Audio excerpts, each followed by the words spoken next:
16 दिसंबर 1971 की जीत को लेकर इंडिया में इस दिन को विजय दिवस के नाम से सेलिब्रेट किया गया।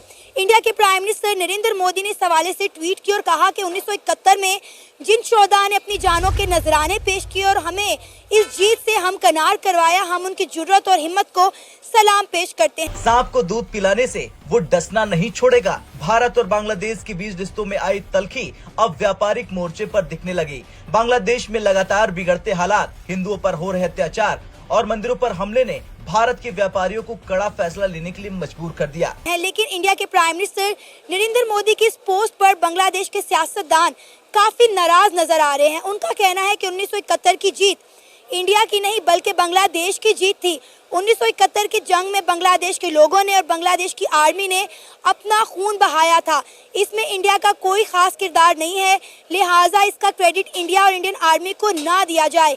ये इंडिया की नहीं बल्कि बांग्लादेश की विक्ट्री है। वैसे तो ये हमारी हिस्ट्री का एक पेनफुल इंसिडेंट है क्योंकि हमारा एक पार्ट हमसे अलग हुआ, मगर आई थिंक ये एक कंबाइंड अलायंस इसको कहेंगे। दोनों केसेस में इंडिया की स्टेटमेंट भी अपनी जगह वैलिड है और बांग्लादेश की स्टेटमेंट भी अपनी जगह वैलिड है, क्योंकि बंगालीज ऑल्दो उनकी स्ट्रगल थी, फ्रीडम फाइट की थी, मुक्ति बाहिनी उन्होंने तश्कील दी थी, मगर एक प्रोफेशनल इंडियन आर्मी की असिस्टेंस के बगैर और उसकी माइट के बगैर ये चीज़ पॉसिबल नहीं हो सकती थी। तो मेरे ख्याल से ये एक कंबाइंड एफर्ट है, इंडियन आर्मी की बहुत ज़्यादा असिस्टेंस थी।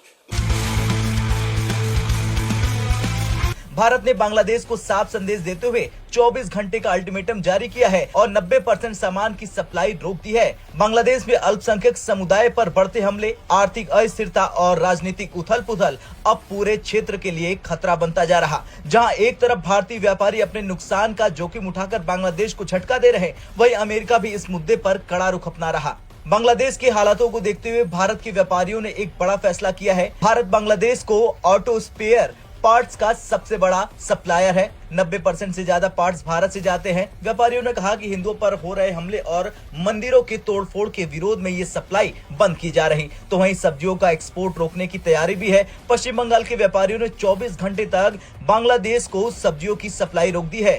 व्यापारियों ने चेतावनी दी है कि अगर हालात नहीं सुधरे तो 5 दिनों तक प्याज, आलू और अन्य जरूरी सब्जियों की सप्लाई रोक दी जाएगी। असम और त्रिपुरा ने बांग्लादेश के साथ अपने व्यापार को पूरी तरह से बंद कर दिया। त्रिपुरा के प्राइवेट अस्पतालों ने भी बांग्लादेश के मरीजों का इलाज करना बंद कर दिया।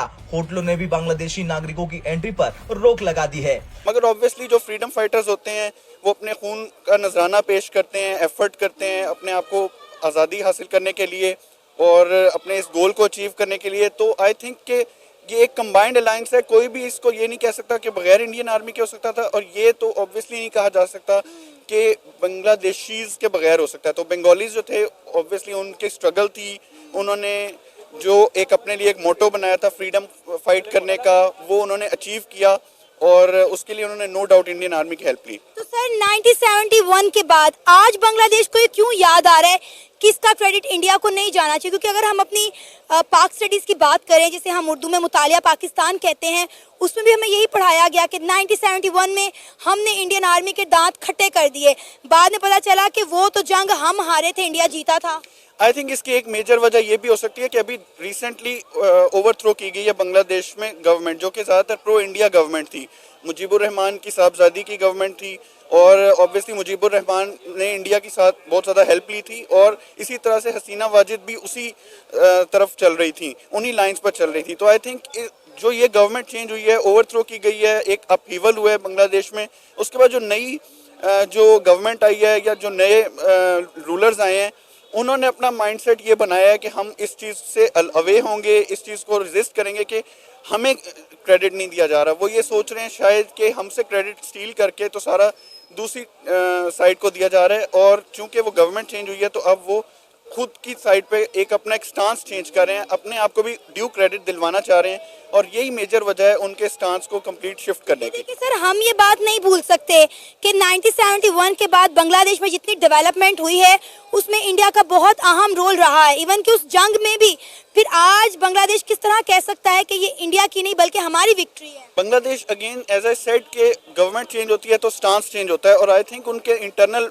मैटर्स के हवाले से शायद उन्होंने ये रियलाइज़ किया है कि हमें इस चीज़ का क्रेडिट मिलना चाहिए। शायद हिस्ट्री बुक्स में बहुत ज़्यादा शो किया गया है कि इंडिया की वजह से हुआ है। इंडियन हिस्टोरियंस ने, बहुत सारे लोगों ने, इंडियन गवर्नमेंट ने भी इस चीज़ को बहुत ज़्यादा हाईलाइट किया है कि हमने पाकिस्तान को शिकस्त दी है, और चूंकि पाकिस्तान उनका आर्च राइवल है तो और ज़्यादा उसको उन्होंने मंजरेआम पे लाने की कोशिश की है। शायद अब बांग्लादेश में लोगों को ये रियलाइजेशन हुई है कि मे बी उन्होंने जो ब्लड शेड देखा है, जो उन्होंने सेक्रीफाइसेस दिए हैं, उनको ड्यू क्रेडिट नहीं दिया जा रहा, और इस वजह से अब उन्होंने इस चीज़ को रियलाइज़ करने के बाद इंश्योर करने की कोशिश की है कि हमें भी वो ड्यू क्रेडिट दिया जाए, हमारी जो कंट्रीब्यूशन है, जो मेजर कंट्रीब्यूशन है, उसको तस्लीम किया जाए। ऑल्दो हम एक प्रोफेशनल आर्मी नहीं थे, हमने असिस्टेंस ली है, हेल्प ली है, लेकिन हमारा जो क्रेडिट है वो हमें ही मिलना चाहिए। सर, आपको क्या लगता है कि बांग्लादेश अब जिस तरह से इंडिया को आंखें दिखा रहा है, क्या ये इस हालत में है कि किसी मुल्क की सपोर्ट के बगैर, 1971 में तो इंडिया की सपोर्ट थी ना इन्हें पाकिस्तान के मुखालिफ में, तो चले ये मशरकी पाकिस्तान से बांग्लादेश बन गया। अब बांग्लादेश जिस तरह इंडिया को आंखें दिखा रहा है, इंडिया के साथ लड़ रहा है, उनके बॉर्डर पर ड्रोन लगा रहा है, आपको लगता है कि बांग्लादेश हालत में है कि इंडिया के साथ कोई भी जंग अफोर्ड कर सके? नहीं, जंग नहीं अफोर्ड कर सकते। एक्चुअली अब जो सिचुएशन आ चुकी है, इंडिया के साथ जंग जो है ना वो अफोर्ड तो आउट ऑफ क्वेश्चन है। बट अब फॉरेन पॉलिसी में बहुत सारी चीज़ें डिसाइड की जाती है कि हमने किस तरह से अपने आप को प्रोजेक्ट करना है, किस तरह से हमने अपने आप को ऊपर लेकर आना है, किस तरह से हमने दुनिया में अपना एक नाम बनवाना है। तो ये चीज़ें, ये इस तरह के टैक्टिक्स इसलिए यूज़ किए जाते हैं ताकि अपनी इम्पोर्टेंस को, स्ट्रेटेजिक इम्पोर्टेंस को हाईलाइट करवाया जाए, और ऑब्वियसली इससे रिजल्टेंट जो गोल्स हैं उनको अचीव किया जाए। बट अगर आप सिर्फ ये देखें कि मिलिट्री माइट के हिसाब से, तो मेरा नहीं ख्याल कि बांग्लादेश अभी कहीं स्टैंड करता है इंडिया के against, purely from a military stand point.